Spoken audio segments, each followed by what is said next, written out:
Welcome back, everybody. It is the 25th of November, and I'm set up in the portable shanty, kind of overlooking the clover plot down here in the corner, and we've got corn and brassica across the way. Tons of food here. There's a snowstorm that's going to be moving in tomorrow evening, I believe. So we're still quite a ways away from that coming in, but I thought maybe, there's a chance to get some deer up on their feet tonight. There's only one deer left on our entire farm that I would be willing to shoot, which is EIOT. And quite frankly, I would be just fine if I don't see EIOT, because he's a 4-year-old. Him as a 5-year-old would be a pretty special deer. So, I won't be upset whatsoever if we go the whole year and never see EIOT. But he's a beautiful buck nonetheless.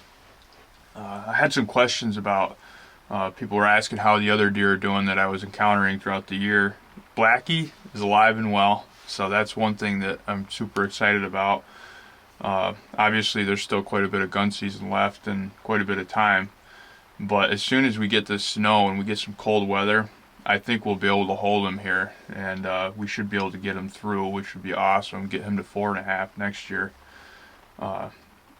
Otherwise, we kind of took a beating, honestly. This first couple weeks of rifle season, we lost a lot of deer. We lost some 2-year-olds, lost some 3-year-olds.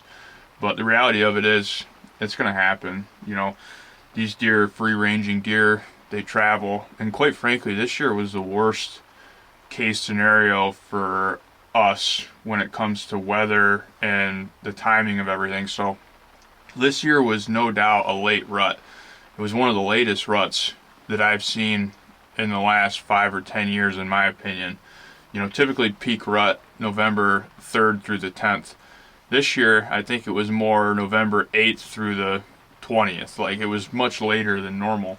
So on top of that, we didn't have any good hard cold weather. It was kind of nice weather, and there's no reason for deer or doe in particular to be staying next to these food sources, which would have the buck staying next to them during that rut period. So what that means is we had all these 2- and 3-year-old bucks just chasing super hard with a ton of people in the woods with rifles. So obviously that was a situation where you're going to lose a bunch of deer, and there's nothing you can do about it.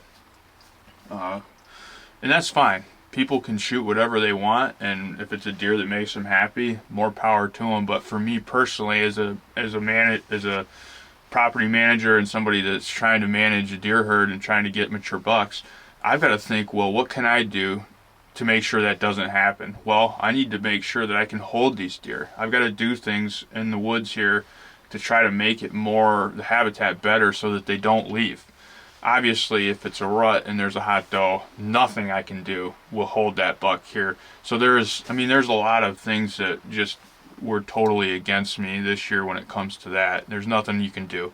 They're going to travel and they're going to get shot. But with that being said, no matter what, every year we're going to have a few of them make it. You hope.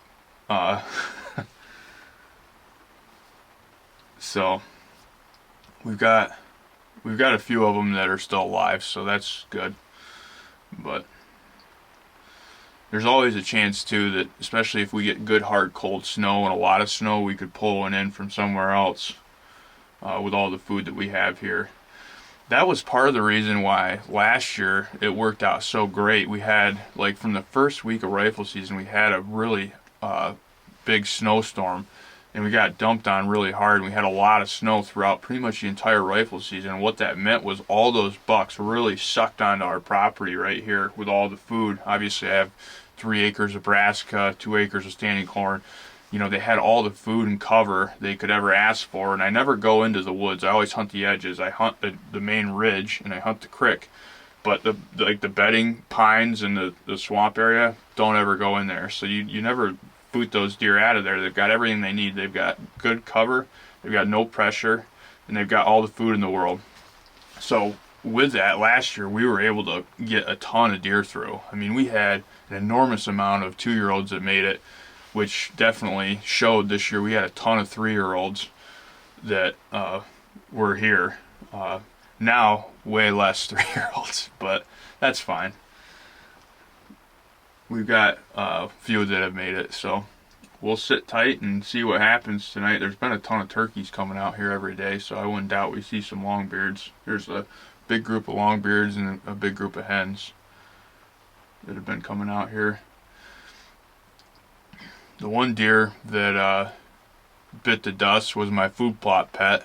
It was that 3-year-old 8-point that I saw almost every time I hunted down there in Cherry Ridge. He traveled way too far and ended up in a place that he should have never been, and with somebody that was very excited to kill him, and they killed him. So he didn't make it. He was a deer that was spent pretty much the entire fall on ours last year as a 2-year-old too. So that was a deer that I was excited about because he just lived there. Of course, you know, they'll go on hiatuses when it's the rut and they're chasing, and that's what he did, and that's what got him killed. So, which is fine. We'll start a story on another one.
Well, tonight's hunt ended up pretty uneventful. We ended up seeing like 6 doe, 3 of them on the far plot, and then I had 3 of them scoot right across the bottom of the plot that I was in. Well, I actually saw another one that crossed down the path that I couldn't really, I don't know if I got those on video very well, but not much movement, crappy weather. I would rather it be snow than rain. Snow's coming though, so looking forward to that, and so is little Knox. Huh, buddy? You ready for some snow?